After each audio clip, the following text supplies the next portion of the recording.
I came to see what theft looked like under soft lights. Not for revenge. Not yet. I just wanted to witness it. The betrayal. The dress. The woman wearing my legacy like a borrowed skin. I wasn't on the guest list. But I came anyway. To remind the room whose name they erased from the tag.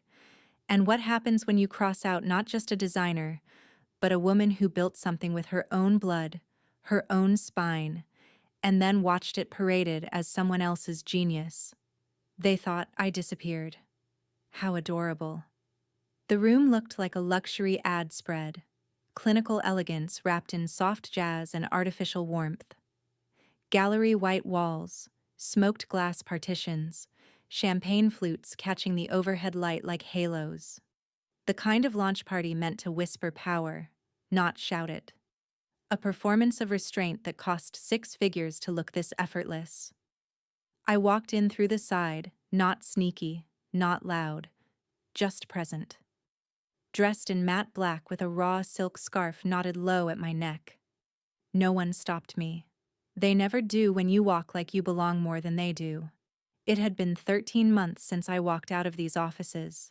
7 since the press release that named Madeline Blake the new creative visionary behind Blake Industries' couture revival. And 3 since I'd seen the first preview leaks of the fall line, my line, draped over models with names I used to say in my sleep. Now, it was all hers. A hush of recognition passed through a nearby knot of PR girls when they saw me. Not out loud, of course. Their faces stayed soft, their smiles thin, but their eyes widened just slightly, like prey, clocking something that might still have teeth. I didn't smile back. I was already looking at the gown. Front and center on the riser, a mannequin in a floor-length black velvet wrap, sculptural at the waist, brutally elegant at the shoulder line, with an open back that curved like a question mark. I didn't need to read the tag. My fingers had bled this dress into being. It had been mine before Madeline Blake had even met her husband. There was a night, I remember. Early January, frost on the windows of the old studio, lights low, coffee stale. I'd stood barefoot, half pinned into the muslin prototype of that exact design, watching my reflection while trying to figure out what grief looked like in fabric. The first draft had been too stiff, the second, too sentimental. But the third, this one, had made me cry when I stepped back from the mirror. I didn't cry now. Instead, I read the placard. The Blake gown, it said, in etched gold. A bold new vision in minimalist couture. A laugh almost escaped me. Vision. Bold. There was nothing bold about plagiarism when it wore a different lipstick. You're staring. Her voice slid into my ear like a blade wrapped in cashmere. Madeline. She came to stand beside me as if we were old friends, as if she hadn't yanked my name off every seam in this building and replaced it with her own. She wore white, of course. Clean. Untouched. A calculated blank canvas. Couldn't resist coming, could you? She said, voice low, smile higher than the heels she clearly hadn't earned. It's a big night. For you, maybe, I said evenly. For me, it's Tuesday. Her smile twitched. She hated that I didn't flinch. I have to admit, she continued, your little collection from last year really inspired me. She used that word again. Inspired. Like it was a compliment and not a scalpel. Like she hadn't been in my office once crying over being dropped from a mid-tier influencer campaign, asking for tips on how to be taken seriously. And now she stood here in pearls and a custom waist cinch, selling my past as her debut. Did you keep the sketches too? I asked, turning to face her. Or just the stories behind them? Madeline's eyes flickered, just briefly. I guess you could say I brought them to life. I smiled then, not kindly. No, darling, I said. You taxidermied them. The smile dropped from her face like a glass off a ledge. She opened her mouth, maybe to protest, maybe to spit, but a flash of cameras pulled her attention away. Her husband, Gregory Blake, was waving her over to pose with a group of industry executives. She straightened her posture, adjusted her expression, and walked away. I turned back to the gown. They'd even kept the hand-stitched inner seam on the left hip. That tiny zigzag pattern I invented because my machine had jammed one night and I needed a fix. A flaw turned signature. It was there still, barely visible. Mine. Not a single person here would know that. Not one would know that Madeline Blake had once begged to shadow me for a week to understand fashion beyond the filters. She had taken notes in a marble journal she now probably used as decor. I once caught her watching me cut silk like it was a spell she hadn't learned yet. She'd learned it well enough to copy it, but not well enough to invent it. Around the corner, the show was about to start. A projection wall flickered to life with moody black and white footage of fingers threading needles, steam rising off pressed pleats, models walking in chiaroscuro slow motion. It was meant to feel raw, real, art made flesh. But I saw the edits. I saw the truth buried under lacquer. They had erased me. They hadn't fired me in a dramatic blaze. No screaming match. No email thread. Just a quiet restructuring. A reshuffling of priorities. A bland phone call from a man who couldn't pronounce viscose, and a month of silence that followed. And then, suddenly, Madeline was announced as the new face of innovation. She wore a dress I had designed on the cover of W magazine. She called it her vision for modern femininity. She called it forward thinking. I called it theft. But that night, I didn't scream or cry or throw drinks. I didn't beg to be rehired or post cryptic truths online. I simply left. And I vanished. At least, that's what they thought. As the lights dimmed and the music swelled, I turned on my heel and walked out, coat flaring behind me. No one stopped me. They never do when you've already left something behind. But I hadn't vanished. I was just moving to the shadows. And you should never forget what shadows can hold. The train east was slow and loud, a steel-bellied machine that didn't pretend to be elegant. I liked it for that. There was no performance, no polish. Just the honest groan of metal against rail and windows that didn't flatter your reflection. It gave me time to vanish quietly. 2 weeks after the Blake launch, I sold the lease on my apartment in Soho. I left the keys under the doormat with no note. My closet was already half empty anyway. What remained was folded into 2 suitcases and 1 shipping box I mailed to myself under a different name. Elise Mercer no longer lived at that address. I didn't tell anyone I was leaving. No farewell post, no last brunch. Grief doesn't like an audience, and neither did I. I took the job in Oregon not because I wanted to be forgotten, but because I needed to remember what silence felt like when no one was stealing it. The listing had been vague. Private atelier seeks skilled visual archivist. Experience with analog photography, restoration, and book curation required. Discretion essential. That last part made me say yes.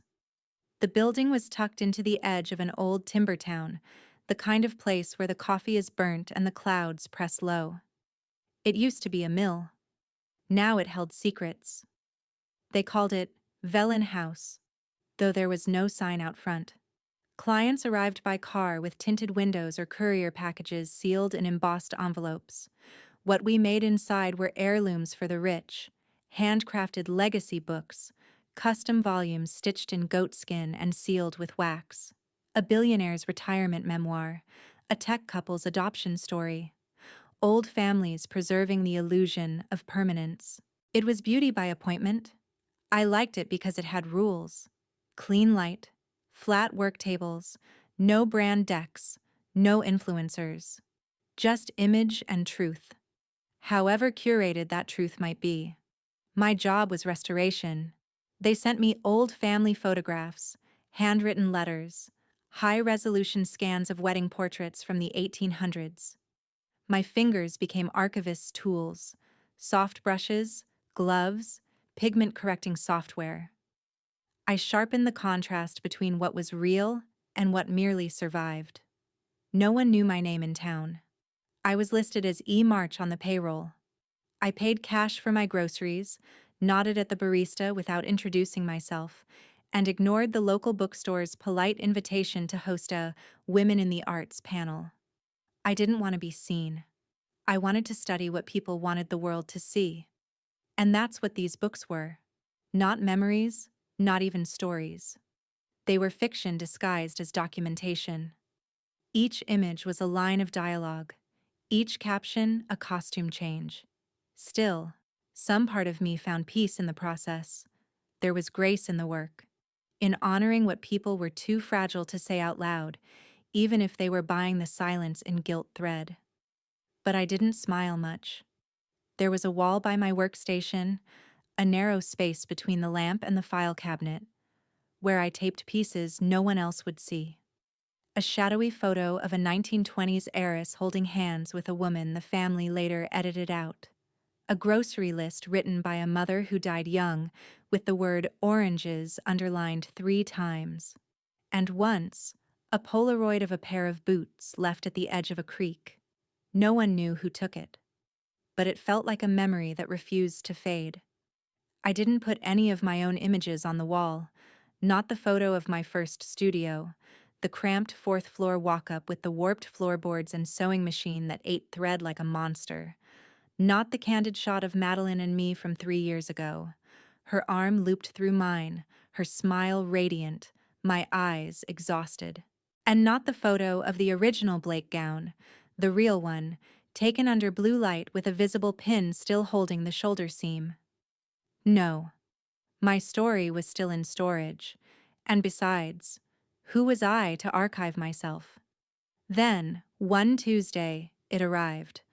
I was sorting through a set of turn-of-the-century baby portraits when Oliver, the studio's manager, dropped a new envelope on my desk. "No rush," he said, tapping the corner. "But they requested you by name." I looked up. "I don't mean your name," he added. "E. March. Client requested you specifically." He walked away before I could respond. I waited until the room was empty. The envelope was heavier than usual. Embossed seal, glossy interior folder, printed instructions. The name on the cover made my spine straighten. Blake Industries, Legacy Volume Project. Inside, 50 high-resolution files, scanned negatives, a spreadsheet of captions, preferred paper textures, a timeline of edits. It was all there. Photos of Gregory Blake, posing in old factories, arms crossed like a magazine profile. Madeline on yachts, Madeline in vineyards, Madeline sitting with her stepson beside a piano neither of them played. There were fake candids, scripted smiles, quotes about resilience and integrity in 28-point italic serif, and in the center of it all, a photo I couldn't forget. Madeline, wearing the Blake gown, my gown, standing in front of the Blake Industries banner, one hand on her hip. Her mouth caught mid-laugh. I touched the screen, zoomed in. They'd blurred the stitching on the hip seam, probably to remove a speck of lint. But I knew what they were erasing. I sat still for a long time. Then I downloaded the files to my secure drive, closed the envelope, and wrote one sentence at the top of my notebook. What happens when the archive fights back? There was something obscene about the way they titled the folder. Blake Industries Legacy Volume, a celebration of heritage and innovation. Heritage. Innovation. 2 words I used to believe in, until I realized people only worship legacy when it's their name on the cover. And innovation? That was just what they called theft when it came in a pretty dress. The project brief was exhaustive, almost reverent. 50 pages. Hand-bound in linen. There were style guidelines for how to frame Gregory Blake's chin in profile, Pantone swatches for the background hues, and brand voice suggestions for caption tone. Warm, wise, elevated. A sanitized mythology. I read it once, then again, slower. Not because I didn't understand, but because I wanted to feel every line of the lie. It wasn't just a photo book, it was propaganda. Madeline and Gregory wanted a custom coffee table edition, 50 copies, to be printed and distributed to investors, collaborators, art donors, museum directors, and friends of the brand. Each would be hand-numbered, boxed in leather, and sealed with a magnetic clasp, a monument to themselves, a relic of a family that never existed, and they had asked me to assemble it. Not knowingly, of course. They didn't know E. March was Elise Mercer. They didn't know the woman they erased was the one they were now paying, handsomely, to glorify them. But I knew. And the moment I saw the raw files, something changed. The first image was harmless enough. Gregory in his early 20s, shaking hands with an unnamed factory worker. I stared at the edges of the frame, then zoomed in. Behind him, just barely visible through a dusty window, a woman, hair in a bun, head down, working the machine I once apprenticed on.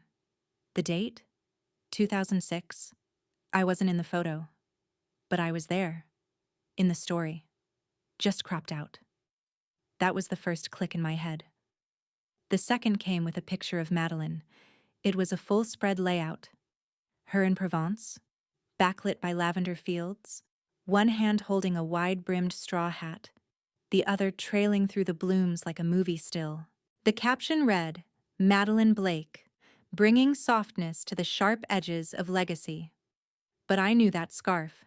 She'd borrowed it from me on a press trip 2 years ago, said it matched her dress better, never gave it back. That was the second click. The third came quietly. A group photo from last winter, Blake Industries retreat in Aspen. Dozens of staff arranged in tiers on snow-covered steps, smiling. Gregory in the center, Madeline to his right. I remembered that trip. I remembered how they booked the lodge after they'd let me go. I remembered how they made sure no one mentioned my name during interviews that month. The caption, "Our family has always believed in building from the heart." 3 clicks. That's all it took to undo the lock. I leaned back from my desk, let the silence settle, then reached for a pen. I wrote one word on a blank page. Curate. I didn't want to fake anything. That was their game. Mine was subtler, older. I wouldn't forge. I wouldn't lie. I would show the truth they tried to blur. The next morning, I came in early. Before Oliver, before the junior editors. I moved through the files with surgical calm, tagging the photos not by content, but by vulnerability. The real ones, the raw ones, the ones they'd included by accident, or out of arrogance. A candid of Gregory on his yacht, phone in hand. Zoom in, 2 phones. One shows a call from Madeline home. The other, half hidden, shows a message preview from Tess W. You up? I didn't delete it. I enhanced the color balance. Another, Madeline in her studio, or what she called her studio. A staged room with sketches taped to the wall. But one reflection in the frame caught my eye. A monitor open to a folder labeled Elise Ref. Dozens of my old mood boards, design notes, pinned quotes. A museum of my mind, open on her screen. I kept it. I sharpened the text. There were more. A family portrait on a stairwell. Smiling, arms linked. But in the corner, in the mirror behind them, a woman walking past in the hallway, barefoot, with a robe slipping off her shoulder. Not Madeline. I didn't crop it.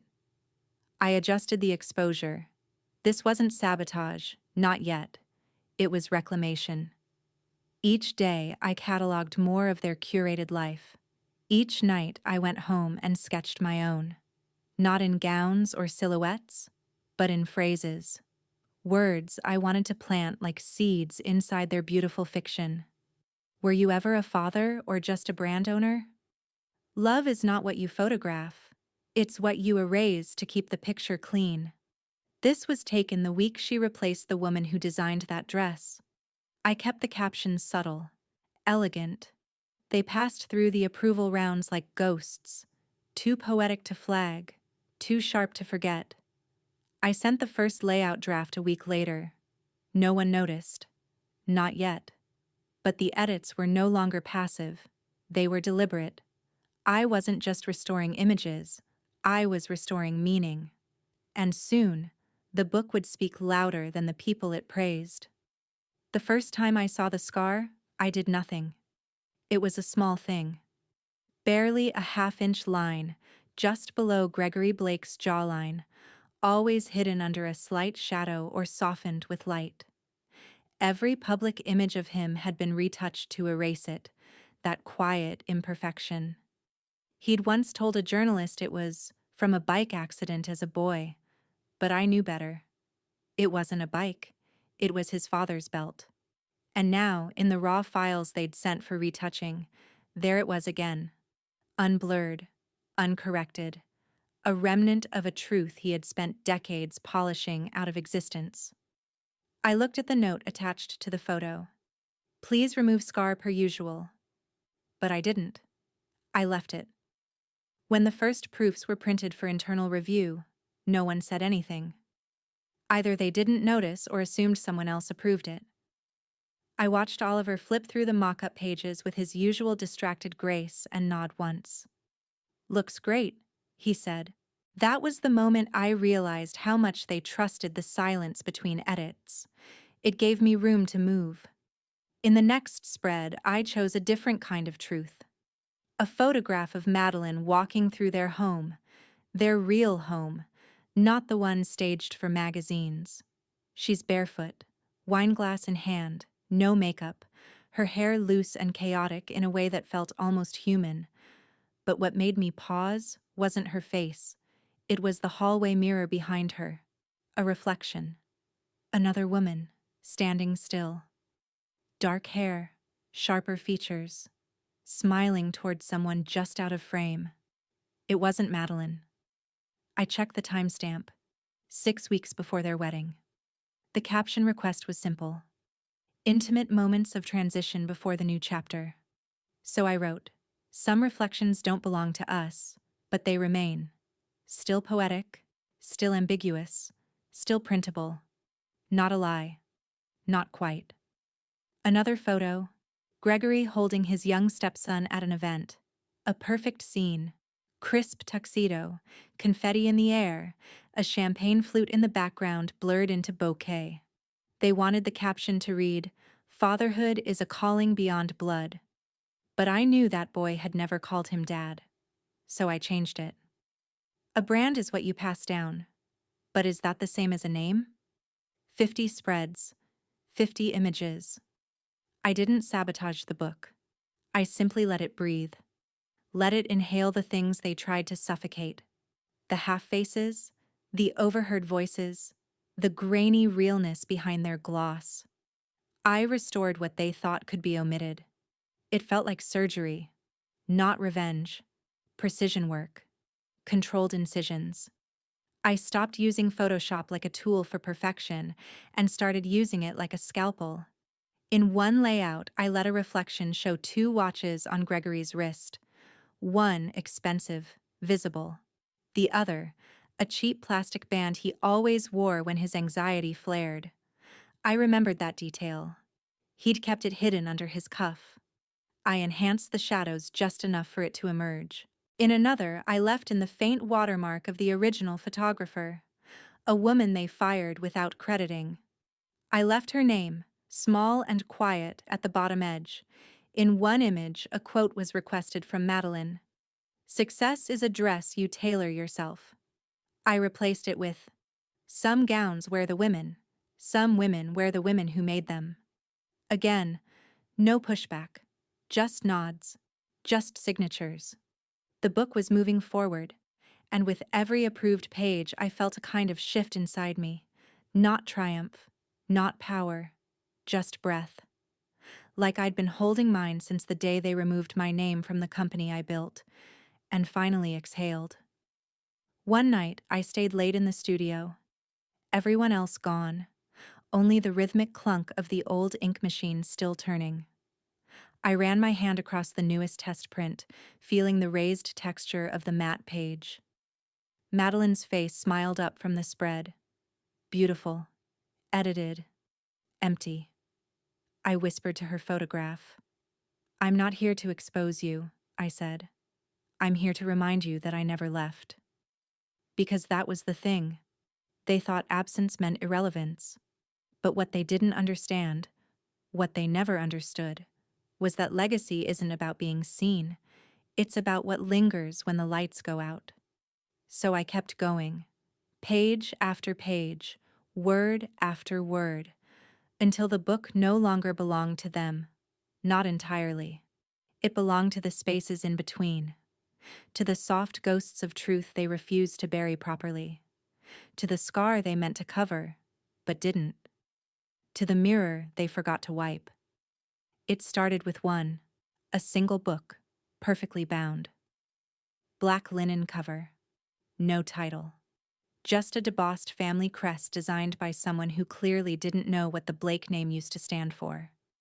Inside, thick archival pages, warm white with a soft tooth. Gutter-stitched. Laid flat like a confession. I reviewed the first proof alone, under the lamp on my work table. I moved slowly, turning each page with gloved hands like I was flipping through a body. I checked alignment, paper weight, tonal consistency. But I wasn't looking for mistakes. I was measuring the space I still had left to work with. They had ordered 50 luxury editions, to be sent as gifts to what Gregory called the circle. Clients, legacy partners, old money friends, museum curators, fashion editors, the people who whisper reputation into permanence. That was my opportunity. 50 books, 50 truths. I waited until the master file was approved, until the last invoice cleared, until Madeline's assistant signed off on the delivery dates, sipping a lavender soda and calling it so elegant it's basically scripture. Then I began. Version 1, standard, as expected, as requested. The decoy. Version 2, slight change in the caption beneath a family portrait. Same image, same smiles, but this time the note reads, taken 1 week after the creative director's departure. No name, just timing. Enough to make someone wonder. Version 3, the yacht photo. Nothing altered, except the sky. I left in the plane flying overhead, barely visible. When zoomed, you can make out the words on the underbelly, a banner trailing behind it with the text, "You stole her name." I didn't add it. It was already there. They just hadn't noticed. Version 4, a photo of Gregory in his study, smiling down at a notebook. Except the contents are no longer blurred. You can now read the writing. A to-do list. Contact investor in Zurich. Replace Elise's signature tags. Finalize interview with Vogue version 5. A single spread inserted without instruction.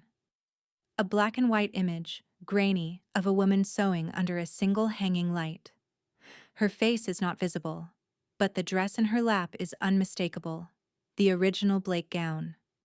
Caption: the things you forget to thank always remember you. I kept going. Each version bore a slight difference. A shift in light, a word, a tone. None dramatic enough to scream. Just enough to hum beneath the surface, to ripple through the reader. Version 9.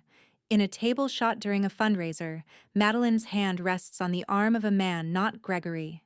His face turned, smile caught mid-laugh. Caption: there are hands that guide and hands that hold. Know which are which. Version 12. A timeline graphic of Blake Industries' history. One small note added at the bottom. 2018. Internal restructuring removes Mercer from archive. Version 17. A child's drawing found framed in Gregory's office. It's scanned into the book, same as the others. But the scribbled label beneath the stick figures? Elise and Daddy at work. They forgot to crop it. I didn't.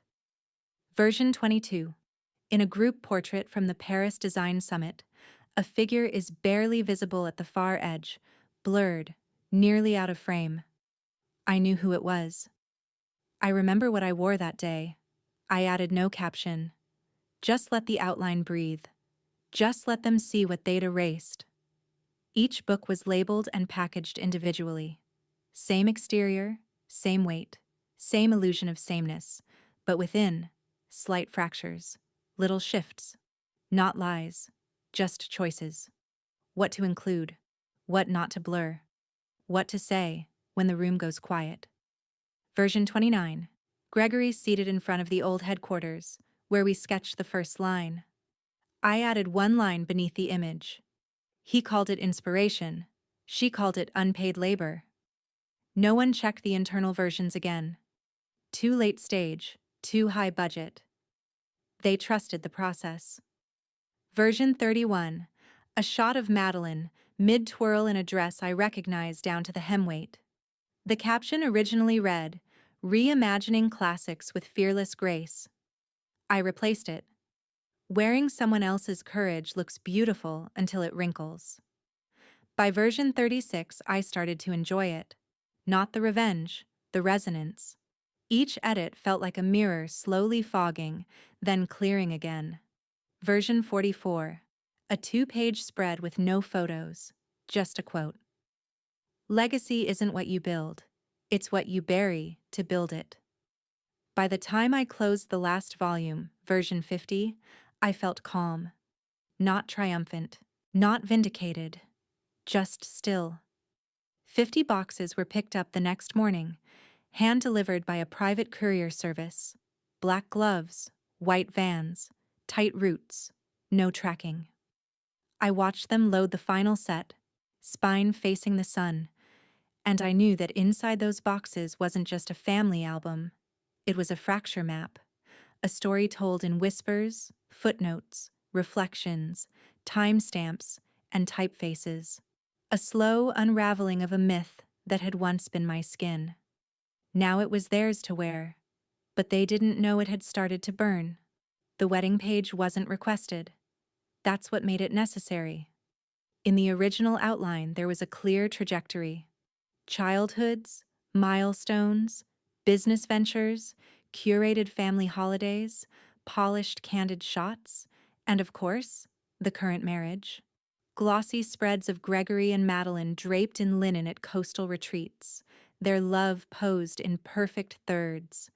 But nowhere, not once, was there mention of his first wife, not even in passing. I'd worked for the Blakes long enough to know silence doesn't mean omission. It means erasure. There were no photos of her in the house, no acknowledgments in the press, not even a neutral phrase like after Gregory's first chapter. Just void. But she existed. Her name was Dana. She was an architect.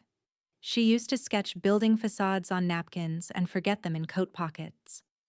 I only met her twice. She had the kind of warmth Madeline paid photographers to capture but could never generate on her own.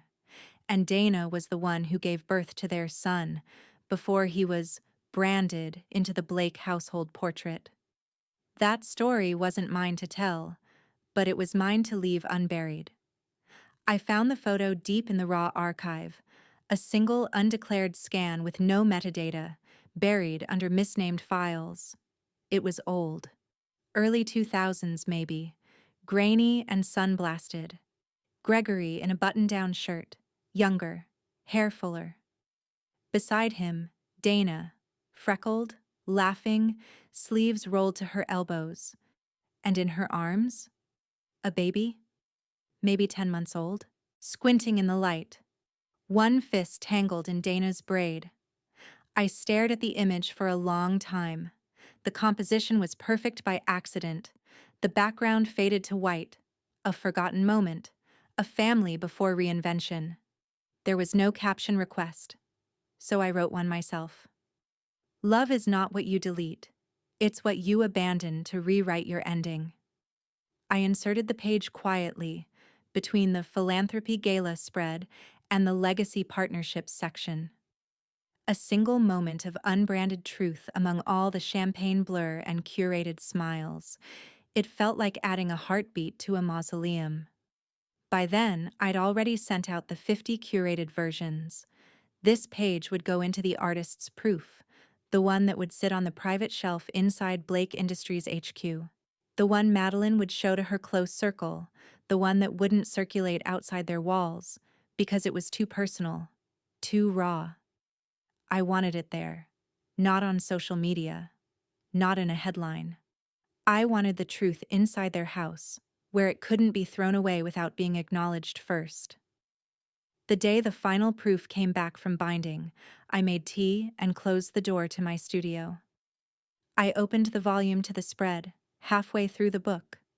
The page was quiet, the photo matte and full of breath. Dana's smile reached me like a voice through fabric. I ran a finger across the bottom edge, where her wrist curved around her son's back. A hand built for design, not display. She would never know I'd placed her there, but someone would see it. Maybe her son. Maybe Madeline, drunk and flipping pages after another charity auction. Maybe Gregory, alone in his office, seeing the past stitched back into his fiction and wondering if ghosts can smell shame. I sealed the book, packaged it, labeled it, artist's proof, and sent it by private courier. 2 days later, a message came through from Blake Industries. Not Madeline, not Gregory. It was an intern, probably 22, eager and nervous. Hi, Elise. Sorry, E. March. I think one of the proof pages wasn't in the final layout notes. Do you want us to remove and rebind before filing? I replied. No. It belongs. Please confirm receipt. No response. 3 days later, I got confirmation that the proof was shelved in the private archive. That was all I needed. Because now, no matter what they did next, no matter how they spun the narrative, one copy lived. One truth survived inside their carefully embalmed empire. You can't copyright silence. You can't watermark grief. And you sure as hell can't edit out the woman who remembered the first page they tried to tear. It didn't start with a scandal. It started with a cancellation. The Hartwell Foundation Gala, a glittering annual ritual of tech royalty and old money pageantry, quietly dropped the Blakes from their honoree list. No announcement, no statement. Just a small shift on the event website. Gregory and Madeline's names, once listed under legacy contributors, were gone. Then came the email. Due to internal realignments, we've decided to pivot toward a new direction this year. We remain grateful for your ongoing vision. Madeline forwarded it to Gregory at 2:17 a.m. WTF? He didn't reply. By morning, the questions started to ripple. An art blog out of Berlin published a think piece titled, Who Curates the Curators? A meandering, overly poetic critique of legacy branding through hyper-mythologized family narratives. It referenced, almost offhandedly, the Blake Industries volume, cited a series of unexpected captions that seemed to complicate rather than clarify the constructed narrative of perfection. They used a photo. One I had edited. Madeline in the garden, holding her stepson's hand, the caption beneath. This was taken the week he fired his muse. The image had only appeared in 4 of the 50 books. But somehow, it reached the press. She posted an Instagram story the next day. Black background, white text, a minimalist crisis. Images can be manipulated. But love is always real. We won't be responding to rumors. No one asked for a response. They just started digging. Another outlet, this one a fashion culture newsletter, ran a short piece titled The Family Archive as Fiction. They'd obtained screenshots of pages from multiple copies of the book, each with subtle discrepancies, slightly different quotes, different dates. A photo in one volume absent in another. They didn't accuse. They asked. Why does each version tell a different story? Then came the investors. A luxury textiles partner pulled out of a joint sustainability line, citing unforeseen shifts in brand alignment. An LVMH exec declined a scheduled meeting. A former assistant posted a cryptic thread. Funny how no one ever asks who made the dress until it unravels. I didn't speak. I didn't tweet, hint, or reach out. I watched from my desk, tea cooling beside me as the machine began to sputter. Madeline started calling the studio. Not me directly. She still didn't know. But she called Oliver, asked about the variation files, wanted to know why certain versions looked different from the one she approved. Oliver, confused but earnest, sent her a PDF of the final standard print. She replied with a screenshot of a caption she hadn't seen before. The one beneath the photo of Gregory holding the baby. Were you ever a father, or just a brand owner? He forwarded it to me. I didn't reply. Instead, I opened a blank document. Typed one sentence. Truth doesn't always scream. Sometimes it just refuses to stay hidden. That night, Madeline posted again. A video this time. No makeup. Hair pulled back. Eyes wet. But camera ready. I just want to say, she began, voice trembling. Some of the images circulating are not representative of the love and work we've built. She paused. Blinked. Some of these may be deepfakes. There it was. The first real crack. Not just denial. Paranoia. She looked into the camera, desperate for control. I would never steal someone's art. That's not who I am. Except it was. And now the world began to see it. A former intern at Blake Industries posted a TikTok, stitching her story. Showed a photo of her 2020 mood board, where she'd been told to pull references from Elise Mercer's archives. Showed an email from a junior PR staffer. Madeline wants it to feel like Elise, but elevated? The video hit 2 million views. My phone buzzed with a message from an old colleague. Are you seeing this? I turned it face down. I wasn't seeing anything. I was watching. Observing the way a curated empire fractures, not with a bang, but with 1,000 paper cuts. Each caption, each photo, each slight variation, a whisper chipping at the illusion. Madeline deleted her video after 2 hours, replaced it with a black and white quote graphic. Pain is often the price of visibility. No one bought it. Not anymore. Because the images were out there. Not doctored, not fabricated, just unprotected. The scar. The second phone. The woman in the hallway mirror. The scarf that wasn't hers. The caption that shouldn't have passed. Each piece a mirror. Each version a version of the truth. And I never once said a word. I just gave the truth a frame. And the world chose to look. They called it art. Not revenge. Not sabotage. Art. The screenshots began appearing on Pinterest first, pinned under boards titled Poetic Brutalism and Dark Elegance. Someone had taken a photo of the caption beneath the Blake family's New Year's portrait, the one I'd changed in only 3 copies. Love doesn't fade. It's edited. It was reposted with no context, no source, just black serif on white background. Aesthetically devastating. It went viral in silence. Then came the Tumblr girls. They began compiling spreads, comparing the differences between editions. They made collages, posted theories, started calling the book family fiction. No one knew who made the changes. Most didn't even know the name Elise Mercer. But they felt it. The way you feel a bruise beneath silk. Instagram design accounts picked it up next. Minimalist reels set to orchestral piano. Zoom-ins of highlighted text.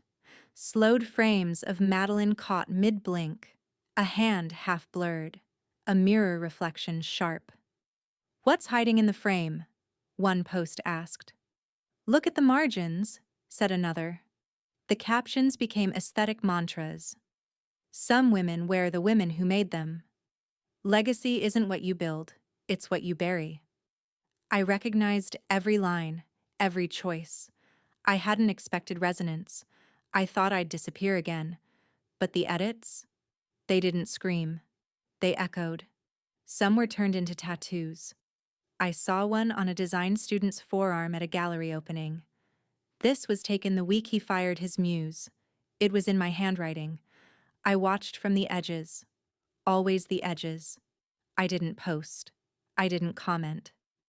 I walked through the reactions like smoke in a ruined house. But I left a note on my desk, tucked beneath the first proof, now kept in a drawer, wrapped in unmarked linen. It said, "I tried to build beauty. You tried to erase me. Now you're printed in the only color you ever gave me. Pain." Oliver found it one evening. He didn't ask. He just set a new tea mug beside my keyboard. No words. We understood each other in the way people do when they've both seen things done without credit and walked away anyway. One morning, I woke to a message request in my inbox. It was from a curator at the Venice Biennale. They'd seen excerpts of family fiction online, didn't know who the artist was, but wanted to track down the creative behind the captioned series. They asked if I had access, if I could identify the voice. They called it a groundbreaking act of visual annotation. I didn't reply. Instead, I watched the storm touch down where it always would, the Blakes. A podcast did an expose, an hour-long breakdown titled "The Woman Not in the Picture." They interviewed fashion historians, former interns, even a textile archivist who remembered the girl who stayed late and stitched every shoulder seam by hand. That girl was me. They didn't use my name, but it didn't matter. People began asking questions that didn't have answers ready. Who really designed the first Blake gown? Why are there multiple versions of the family legacy book? Why is the archive so inconsistent? The Blakes issued a statement, or rather, a blur. PR crafted, full of non-committal grief. Gregory's name signed at the bottom, but the words weren't his. "We're heartbroken to see private memories taken out of context. The Blake book was meant to be a celebration. Any inconsistencies were production errors. We value truth, integrity, and the artists who help shape our story." No one believed them, because truth doesn't glitch 50 times. It leaks, bleeds, breathes. And the book wasn't taken. It was given. Hand-delivered to 50 of the most connected minds in the industry. Each version curated with care. Each caption printed in the same ink they once used to sign me away. By month's end, family fiction had its own subreddit. A Redditor compared it to House of Leaves.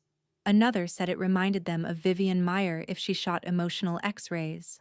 A quiet digital museum of discontent. Still no lawsuits. Still no names. Because if the Blakes admitted the book had been manipulated, they'd have to explain how they didn't notice. How their legacy was this fragile. How a former employee outwrote their entire brand with nothing but editorial restraint and a knife made of truth. I didn't smile. Not really. But there was a moment, one long late night, when I walked past a bookstore window. They had a new feature table. Art and photography. Front and center, a stack of blank books with mock covers inspired by family fiction. One had a caption printed in small print across the front. "She didn't lie. She curated." The glass held my reflection faintly. I saw myself barely, but I was there. At last. He didn't knock. He just stood there, shadow spilling over the frosted glass of Velen House's back entrance, like someone who'd forgotten how to ask for permission. Gregory Blake. Same jaw, same pressed collar, but less shine, less certainty. He looked smaller in stillness than I remembered, or maybe I had just grown too much to see him the same. I didn't get up right away. Let him wait. Let him look through the glass and wonder if I'd open the door, or make him feel what I once did. Shut out by something I built. Then I rose, walked calmly to the door, and pulled it open. We stood like that for a second. Air between us. History, too. "Tell me it wasn't you," he said. No hello. No apology. Just that. His voice was worn, not sharp, like it had cracked somewhere between shame and exhaustion. He didn't sound angry. He sounded scared. "Tell me you didn't do this." I held the frame of the door, leaned against it slightly. The October wind caught my coat and lifted it like a second skin. The cold didn't bother me. "What exactly do you think I did, Gregory?" He stared, jaw tense, hands at his sides. He had aged. "You rewrote the book." A pause. His throat worked. "You made us look like liars." I tilted my head. "Did I write anything false?" He flinched. "I didn't forge documents," I continued. "Didn't Photoshop you into bed with someone. Didn't invent quotes." "But the implications," he snapped. "The interpretations." "Interpretations are not fabrications." He looked past me into the studio. Dim, orderly. My desk clean, my tools arranged with surgical care. I saw his eyes land on the test prints drying on the far wall. Unrelated to him, unrelated to anything, but he couldn't tell. He looked like he expected to find a shrine of vengeance. There was none. Just work. Just truth. "You could have destroyed us," he said. I stepped back into the studio and left the door open. An invitation, but not a welcome. He entered carefully, as if the space might reject him. "I didn't destroy your legacy," I said. "I just handed you a mirror." Gregory sat, finally, lowered himself into the guest chair across from my desk, hands clasped between his knees. For a second he looked like a boy again, a boy who didn't understand how the lie had outlived the storyteller. "You could have come to me." "I did," I said softly. "Once. When I still thought you saw me." He exhaled, heavy. Let the words settle. We sat in silence for a long while. I didn't offer tea. He didn't ask. Finally, he said, "They think it was a campaign." "Who's they?" "Madeline, the board, our investors." "It wasn't," I said. He looked at me. "So why?" I met his eyes. "You took my name off the work I built. You let someone else wear my ideas, my style, my story, and you called it a new vision. You told the world I was replaceable." "I didn't want to lose the momentum," he muttered. "We were gaining attention. She had the audience." I laughed. Once. Sharp. "You had momentum because I carried it, and when it got too heavy for you to admit that, you let her take the credit and called it efficiency." He winced.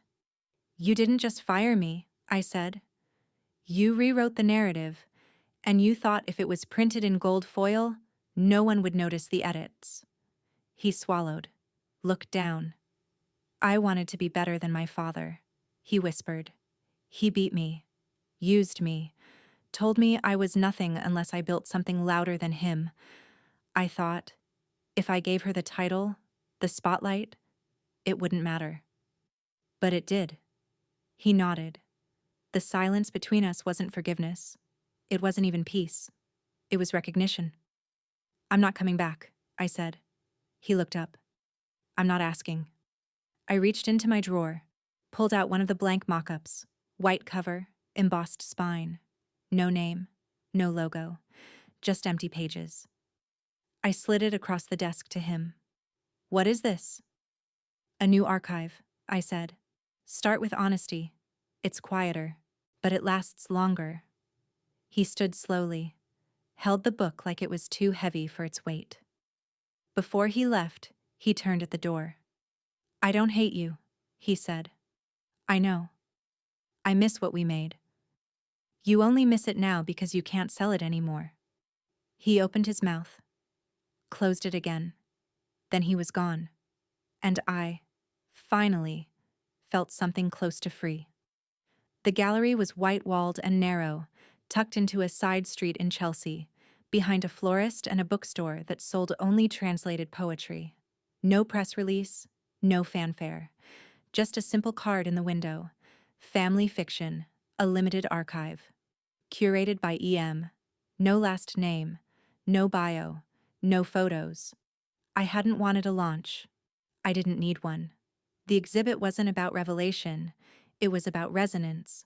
There was no manifesto on the wall, no lengthy description, just the work. 50 books, open to different spreads, suspended in glass cases like preserved specimens. Each page turned to a variation, each caption a fracture in the mirror. No two were the same. A photo of a woman walking out of frame, a child's drawing folded into a dress pattern, the hallway mirror, the scar, the scarf, the space where my name used to live. The room was quiet. People moved softly, as if the truth might be loud enough on its own. I watched from a bench in the back, unrecognizable in a black coat, a low bun, no expression. I didn't speak to the docents. I didn't sign anything. I just watched the way people read. They didn't flip. They lingered. One woman stood in front of version 29 for 10 minutes. Her fingers hovered over the glass, not touching, just close enough to feel the air. She turned to the girl beside her, maybe 16, and whispered something I couldn't hear. The girl nodded.